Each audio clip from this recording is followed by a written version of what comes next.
Degree പ്രിലിംസിന്റെ stage 2 പരീക്ഷയുടെ ചോദ്യപേപ്പറിന്റെ വിശകലനമാണ് നമ്മൾ നോക്കുന്നത്. SGPSCയിലേക്ക് ഒരു വട്ടം കൂടി എല്ലാവർക്കും സ്വാഗതം. PSCയുമായി ബന്ധപ്പെട്ട ചില സംശയങ്ങളും കാര്യങ്ങളും തീർക്കുന്നതിന് വേണ്ടി ആരംഭിച്ച ചാനലാണ് SGPSC. SGPSCയുടെ ആദ്യത്തെ ഞാൻ C കോഡാണ് നോക്കുന്നത്. അതിലെ ക്വസ്റ്റ്യൻ: കേരളത്തിലെ ആദ്യ അച്ചടിശാലകൾ സ്ഥാപിച്ചത് ക്വസ്റ്റ്യനിലേക്ക് കടക്കുവാണ്. ആദ്യത്തെ അച്ചടിശാലകൾ സ്ഥാപിച്ചത് പോർച്ചുഗീസുകാരാണ്. ശരിയാണ്. രണ്ടാമത്തെ ഓപ്ഷൻ ഉണ്ടായിരുന്നത് ചുവടെ തന്നിരിക്കുന്നതിൽ ഏതാണ് ശരി എന്നാണ് ചോദ്യം. രണ്ടാമത്തെ ഓപ്ഷൻ 1524 വാസ്കോ ഡ ഗാമ കൊച്ചിയിൽ വെച്ച് മരിക്കുകയും അടക്കം ചെയ്യുകയും ചെയ്തു. ശരിയാണ്. മൂന്നാമത്തെ ഓപ്ഷൻ ഇങ്ങനെയായിരുന്നു: ഡി അൽമേഡയാണ് അവസാനത്തെ പോർച്ചുഗീസ് വൈസ്രോയി എന്ന്. അത് തെറ്റാണ്.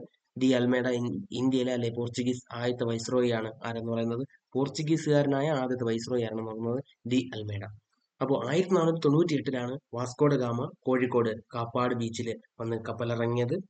കടൽ മാർഗം ഇന്ത്യയിലെത്തിയ ആദ്യ യൂറോപ്യൻകാരാണ് പോർച്ചുഗീസുകാർ. സ്റ്റേറ്റ്മെന്റ് 1 പറയുന്ന ആദ്യത്തെ അച്ചടിശാലകൾ പോർച്ചുഗീസുകാരാണ് സ്ഥാപിച്ചത്. അതെ.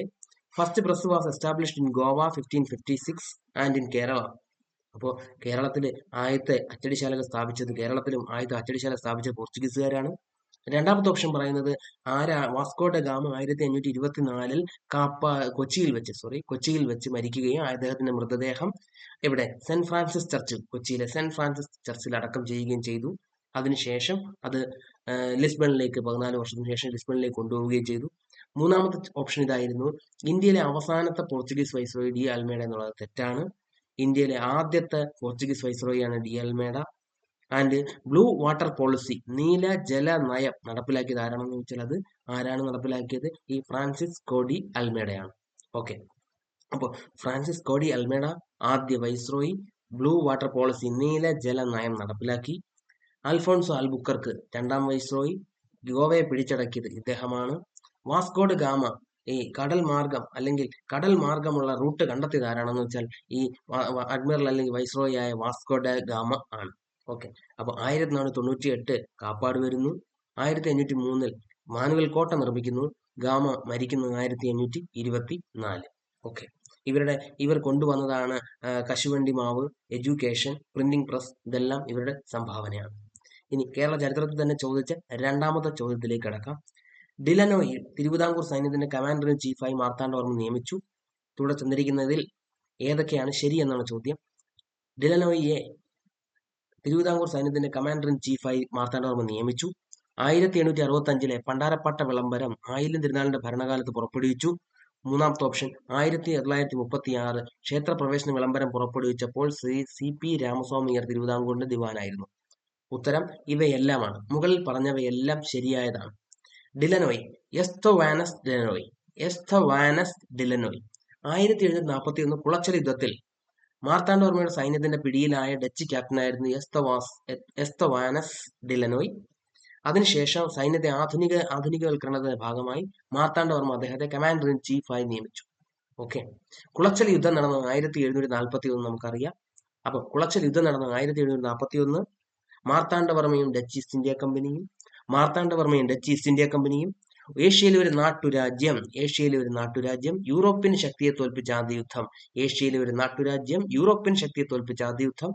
1741 ഓഗസ്റ്റ് 10. 1741 ഓഗസ്റ്റ് 10. അതിന്റെ റിസൾട്ട് തിരുവിതാംകൂറിന്റെ വിജയം. ഓക്കെ. അതിലെ രണ്ടാമത്തെ ഓപ്ഷൻ പണ്ടാരപ്പാട്ട വിളംബരം 1865 തിരുവിതാംകൂറിലെ കർഷകരുടെ മാഗ്ന കാർട്ട പണ്ടാരപ്പാട്ട വിളംബരം. ആയില്യം തിരുനാൾ മഹാരാജാവ് പണ്ടാരപ്പാട്ട വിളംബരം. 1865 പണ്ടാരപ്പാട്ട വിളംബരം. ഓക്കെ. എന്തിനു വേണ്ടി? കർഷകർക്ക് ഭൂമിയിന്മേൽ സ്ഥിരമായ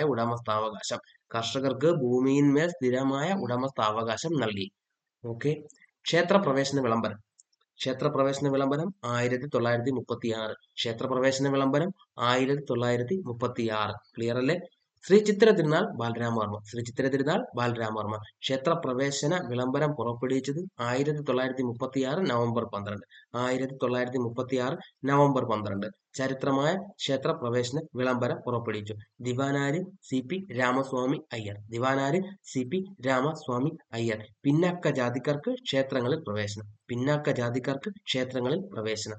ഓക്കെ ആണല്ലോ. അപ്പോൾ ക്ഷേത്രപ്രവേശന വിളംബരം പണ്ടാരപ്പാട്ട വിളംബരം കുളച്ചൽ യുദ്ധത്തിന്റെ നേതാവാണ്, വലിയ കപ്പിത്താനാണ് ഡില്ലനോയ്. ഓക്കെ, ക്ലിയർ ആയല്ലോ. ഇനി ചട്ടമ്പിസ്വാമിയുടെ കൃതി ആദിഭാഷ ആരുടെ കൃതി എന്ന് ചോദിച്ചു. അത് ചട്ടമ്പിസ്വാമി. ആദിഭാഷ ആരുടെ കൃതി? ചട്ടമ്പിസ്വാമി. അദ്ദേഹത്തിന്റെ തന്നെ ബുക്കാണ് വേദാധികാര നിരൂപണം, ചട്ടമ്പിസ്വാമി. പ്രാചീന മലയാളം, ചട്ടമ്പിസ്വാമി. സർവമത സാമരസ്യം, ഇപ്പൊ നടന്ന പരീക്ഷയ്ക്ക് ചോദിച്ചാണ്. സർവമത സാമരസ്യം ആരുടെ ബുക്കാണ്? ചട്ടമ്പിസ്വാമി. അപ്പൊ സർവമത സാമരസ്യം ആരുടെ ബുക്കാണ്? ചട്ടമ്പിസ്വാമി. ഓക്കെ, നവോത്ഥാന നായകൻ ചട്ടമ്പിസ്വാമിയുടെ ബുക്കാണ് സർവമത സാമരസ്യം. പ്രാചീന മലയാളം, വേദാധികാര നിരൂപണം, ആദിഭാഷ, വേദാധികാര നിരൂപണം, പ്രാചീന മലയാളം, സർവമത സാമരസ്യം. ഓക്കെ, അപ്പൊ കുളച്ചൽ നടന്ന സംഭവങ്ങൾ ഒന്നുകൂടെ നോക്കാം. കുളച്ചൽ യുദ്ധം 1741, മാർത്താണ്ഡവർമ്മ. പണ്ടാരപ്പാട്ട വിളംബരം 1865, ആയില്യം തിരുനാൾ. ക്ഷേത്രപ്രവേശന വിളംബരം 1936, ശ്രീ ചിത്തിര തിരുനാൾ. ആദിഭാഷാ ഗ്രന്ഥം എഴുതിയത് ചട്ടമ്പിസ്വാമികൾ.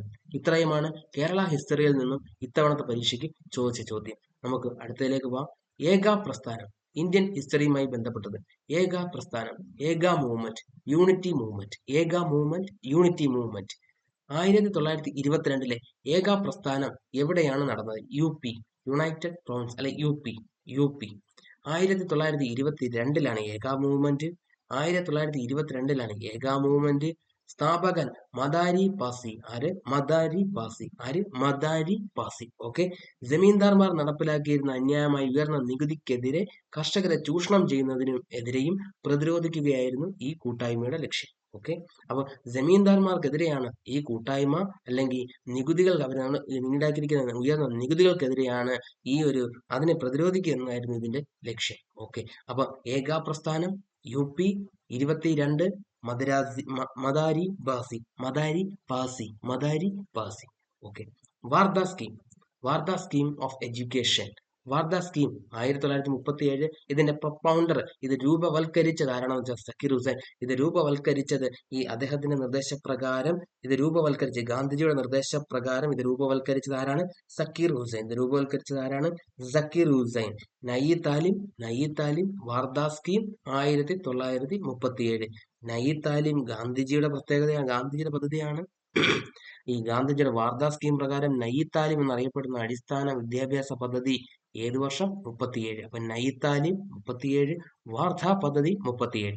വാർധ പദ്ധതി 37, നയി താലിം 37. ഓക്കെ, ഇതിൽ തന്നെ ഉള്ള ഒരു കാര്യമാണ് ഹിന്ദുസ്ഥാനി താൽമി സംഘ്. ഹിന്ദുസ്ഥാനി താൽമി സംഘ് ആദ്യ സെക്രട്ടറി ആയിരുന്നു EW ആര്യനായകം. ഓപ്ഷനിൽ EW ആര്യനായകം. ഓക്കെ, അടുത്ത ക്വസ്റ്റ്യൻ.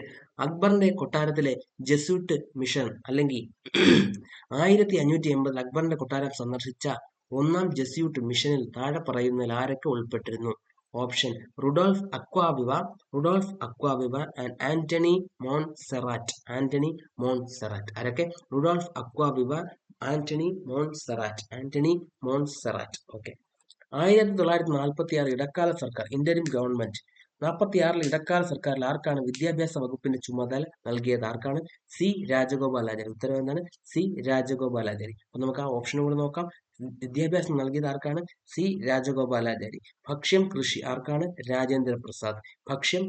ആരാണ്? രാജേന്ദ്ര പ്രസാദ്. ധനകാര്യം ആർക്കാണ്? ലിയാഖത്ത് അലി ഖാൻ. ധനകാര്യം ആരാണ്? ലിയാഖത്ത് അലി ഖാൻ. വ്യവസായം വിതരണം ആരാണ്? ജോൺ മത്തായി. അപ്പം വ്യവസായം വിതരണം ആരാണ്? ജോൺ മത്തായി. ധനകാര്യം ആരാണ്? ലിയാഖത്ത് അലി ഖാൻ. 1946 ഇടക്കാല സർക്കാർ. അതില് സി രാജഗോപാലാചാരി വിദ്യാഭ്യാസം, രാജേന്ദ്ര പ്രസാദ് ഭക്ഷ്യം കൃഷി, ലിയാഖത്ത് അലി ഖാൻ ധനകാര്യം, ജോൺ മത്തായി വ്യവസായ വിതരണം. Paris commune. അടുത്ത ക്വസ്റ്റ്യൻ. പാരീസ് കമ്മ്യൂൺ സ്ഥാപിതമായത് 1871. എന്നാണ് പാരീസ് കമ്മ്യൂൺ സ്ഥാപിതമായത്? 1871. ഫ്രാങ്കോ പ്രഷ്യൻ യുദ്ധത്തിൽ ഫ്രാൻസ് പരാജയപ്പെട്ടതിനെ തുടർന്ന് പാരീസിലെ തൊഴിലാളികൾ രൂപീകരിച്ച വിപ്ലവ സർക്കാർ. അതായത് ഫ്രാങ്കോ പ്രഷ്യൻ യുദ്ധത്തെ തുടർന്ന് ഫ്രാൻസ് പരാജയപ്പെട്ടതിനെ തുടർന്ന് പാരീസിലെ ഒരു കൂട്ടം തൊഴിലാളികൾ യുദ്ധത്തിൽ ഫ്രാൻസ് പരാജയപ്പെട്ടതിനെ തുടർന്ന് പാരീസിലെ ഒരു കൂട്ടം തൊഴിലാളികൾ രൂപവൽക്കരിച്ച ഒരു വിപ്ലവ സർക്കാരാണ് ഏതെന്ന് പറയുന്നത്? ഈ പാരീസ് കമ്മ്യൂൺ. ഓക്കെ, തൊഴിലാളി വർഗത്തിന്റെ ചരിത്രത്തിലെ ആദ്യ സ്വയംഭരണ വിപ്ലവ സർക്കാർ. തൊഴിലാളി വർഗത്തിന്റെ ചരിത്രത്തിലെ ആദ്യ സ്വയംഭരണ വിപ്ലവ സർക്കാർ. തൊഴിലാളി വർഗത്തിന്റെ ചരിത്രത്തിലെ ആദ്യ സ്വയംഭരണ വിപ്ലവ സർക്കാരാണ് പാരീസ് കമ്മ്യൂൺ. ഏത് വർഷം? 1871. ഏത് വർഷം? 1871.